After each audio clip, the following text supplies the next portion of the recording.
মধ্যম আয়ের দেশে রূপান্তরের পর যে চ্যালেঞ্জ আসবে তা মোকাবেলার প্রস্তুতি রাখতে ব্যবসায়ীদের প্রতি আহ্বান জানিয়েছেন অন্তর্বর্তী সরকারের প্রধান উপদেষ্টা ডক্টর মোহাম্মদ ইউনূস। বলেছেন, বাংলাদেশকে নতুন বাংলাদেশে রূপান্তর করতে এগিয়ে আসতে হবে সবাইকে।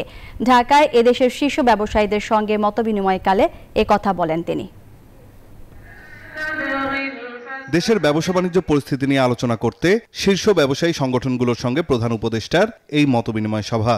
নতুন বাংলাদেশ গড়ার যে সুযোগ তৈরি করেছে ছাত্র জনতা, তা কাজে লাগাতে ব্যবসায়ীদের প্রতি আহ্বান জানান তিনি। প্রথাগত আন্দোলনের জন্য ডক্টর মোহাম্মদ ইউনূস বলেন, নতুন বাংলাদেশে উত্তরণের কাজ কঠিন, কিন্তু সবাই মিলে একসঙ্গে কাজ করলে তা অসম্ভব নয়। তাদের প্রাণের ফলে আমরা একটা নতুন সুযোগ পেলাম। এই সুযোগ না আসলে আমাদের যে পতন ধরেছিল, সে পতন থেকে আমাদের মুক্তির কোনো চিহ্ন দেখা যাচ্ছিল না।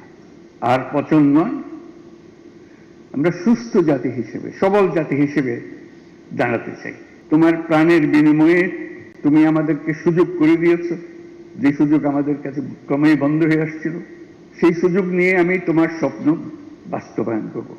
নিজস্ব ব্যবসার পাশাপাশি সামাজিক ব্যবসার প্রতি মনোযোগী হতে ব্যবসায়ীদের প্রতি আহ্বান জানান প্রধান উপদেষ্টা। যা ব্যবসা করেন, টাকা পয়সা করেন, অসুবিধা নেই, পাশে একটা সামাজিক ব্যবসা করেন। কি জন্য করবেন?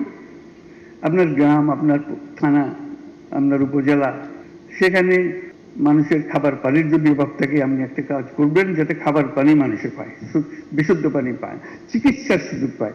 সরকারের উপর কেন ভরসা করে বসে থাকেন? প্রধান উপদেষ্টা বলেন, রাষ্ট্র সংস্কারের সুযোগ এসেছে জাতির সামনে, তা বারবার পাওয়া যাবে না, তাই এ সুযোগ কাজে লাগাতে হবে। এই লক্ষ্যে তারা রাস্তায় নেমে। নাইম আলচিকো, নিউজ 24, ঢাকা।